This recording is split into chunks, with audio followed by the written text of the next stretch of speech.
Ladies and gentlemen, welcome back. We are now hearing that Cardano blocks on their blockchain are too full, and Charles Hoskinson has dispelled concerns. So, we are going to go through everything.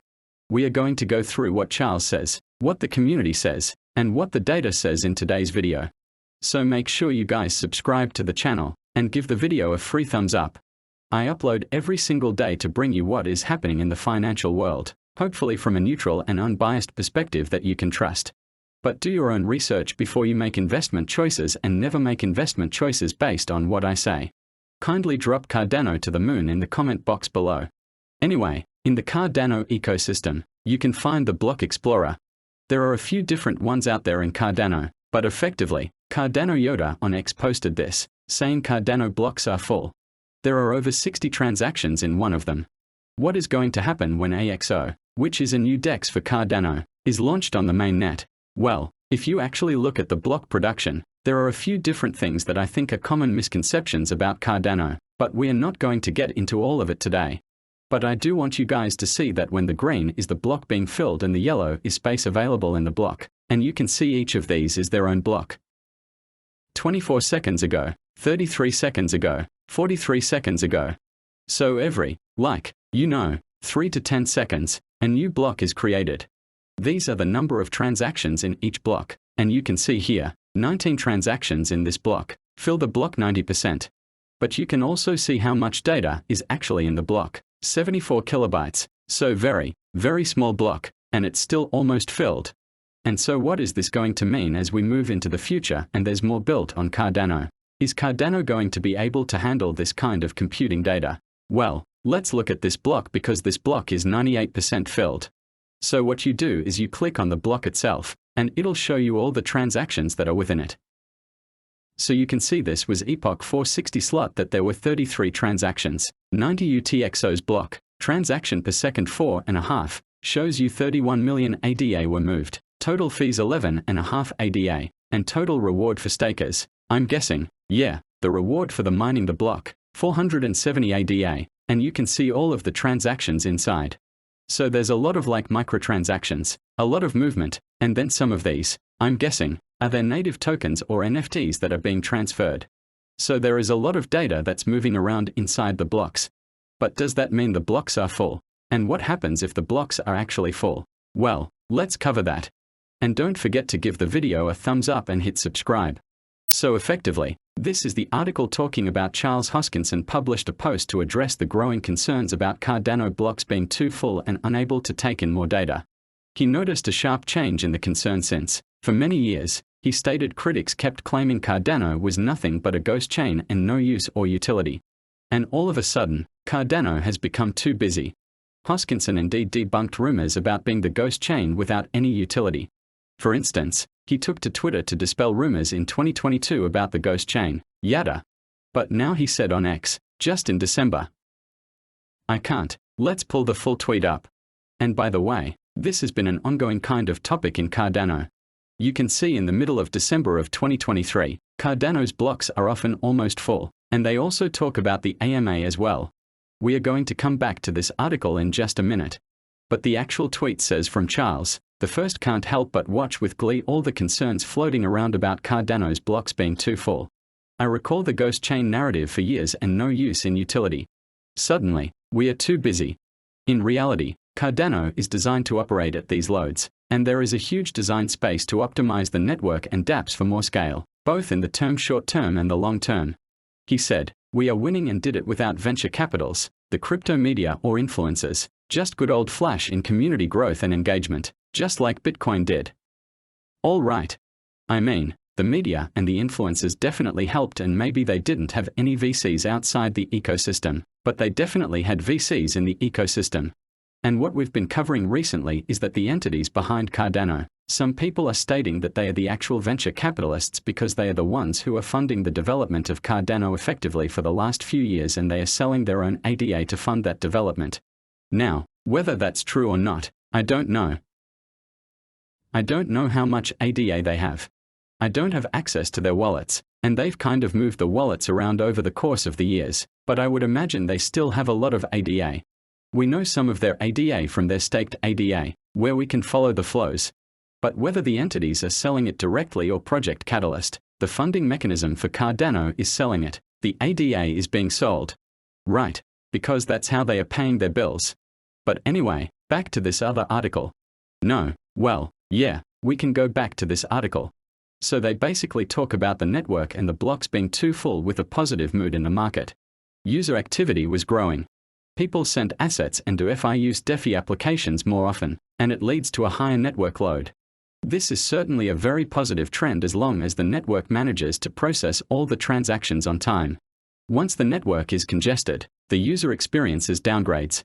And when they experience downgrades, what do? They go to another network. This idea that and by the way, this is why interoperability is crazy critical. I actually just recorded a video. It may already be up or it's going to be coming out in the coming days, but it's basically called ADA Needs a Miracle because USDC Circle parent company is filing for IPO. Initial public offering. And so what is unique about the USDC ecosystem is once USDC is native on a blockchain, you can move that USDC from one blockchain to another. So these DeFi protocols, these developers, can move their value, move their funds, and move their smart contracts, move to whichever chain is operating most effectively and cheaper at the time. This incentivizes these blockchains to integrate with more blockchains, capture some of that liquidity, and capture some of that developer activity as well. And if you don't have any interoperability, once the network is congested, that's literally what it is. If you live in a large city and like LA and there's traffic, it is what it is. There's nothing you can do about that traffic, or you can move, or you can live somewhere where you don't need to drive everywhere. If you live in, let's say, New York City, Chicago, or any other major city that is public transportation may not be effective. It may not come on time. It may have a lot of traffic. It may not be efficient, whatever the situation. But what do? You either find another mode of transportation or you move. That's what people do in the blockchain as well. So the issue arises when the blocks get full, maybe some congestion on the network, because keep in mind each of these blocks, as I showed you, has multiple transactions, and within those transactions, they have other transactions. This is how Cardano operates. But the bottom line to keep in mind is once that is congested, there's almost there's no enterprise usage of Cardano currently, right? There are no major integrations where the blockchain is, integrated on the back end like through Salesforce or something, and it's constantly being tapped. We don't have any of that within Cardano. Most of the crypto ecosystem doesn't have any of that. But let's say Cardano gets that and then the network gets congested. There's nowhere to move to. There's no other blockchain to go to because Cardano's not bridged anywhere. Where if Cardano was bridged to these other ecosystems, yes, it would solve a lot of these problems. But part of that may be by design, because think about it. If you want people using your system, you don't create bridges to other systems. This is what Apple and Microsoft used to do, right? You can only use Apple products on Apple computers. You can only use Microsoft products on Microsoft computers until one day Steve Jobs and Bill Gates got together and said, we need to interoperate this and make this a little bit more open because this is going to benefit all of us. This is the same exact thing in blockchain. When there's interoperability and all of these chains are supporting each other through these bridges and through developers and through liquidity, this is what makes these blockchains successful. This is why Solana has outperformed most of the other blockchains, because it can do what Ethereum can do better than Ethereum because it's a generation after Ethereum. So it launched with all that technology. Polygon can do more than Ethereum.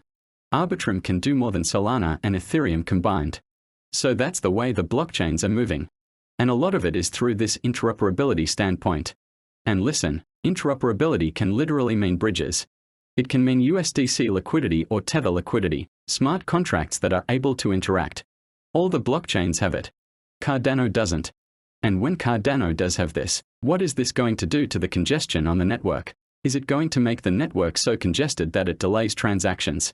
And then some blocks, maybe there are errors in the block production. I don't know. We are going to have to wait and see. Really, a lot of this is testing live, right? And so we have to continue to monitor and see what is going on with these blocks, what's going on with the network performance. The Cardano engineers seem very confident that the network can function and that there are no major hurdles with these blocks being filled. As you guys can see now in January, not all the blocks are filled. There are still quite a few that are filled, which is good, which is definitely good. But what does this mean? Does this mean the block space needs to be increased? Does this mean there needs to be more interoperability to take some of that congestion off? Or does this mean Cardano's not really focusing on any of that? Because all of these are possibilities, and I don't know. You know which one is accurate, because I'm in the same boat many of you guys are in. You know, we are along for the ride, and we are trying to follow everything that goes on. But, you know, there's so much technology here that, you know, we don't know what half of these projects are planning over the next year. And I'm sure they have some pretty big plans, whether either in Cardano ecosystem or outside the Cardano ecosystem. And really, what we need to be following is where the ecosystems are going, and what their focus is. And right now, you know, Charles responded to the blocks being full by saying, well, we used to be called a ghost chain, but he didn't really focus on explaining how the blocks are not full. Right, he kind of did, like, one of those, oh, well, you know, they are saying our blocks are full, but they used to say that our blocks weren't full. So why are we too busy now? Instead of addressing the issue is, like, are the blocks actually too full? What happens if, you know, 90% of the blocks are over 90% full? What happens then? How does Cardano scale from there? I think these are really important questions that we ask, especially if we want the enterprise integration of Cardano and we want interoperability within Cardano. How is that going to fit into what the network is capable of and what it is actually going to be doing? We have to see that. We have to understand it. And I'd love to hear you guys let me know down below what you think. Do you think this is an issue? Do you think this is not an issue? And, you know, where do you think that Cardano is going in the upcoming year? We are going to stop here. Thank you for watching my video. Remember to do your own research. Remember, nothing I say is financial advice. See you in my next video.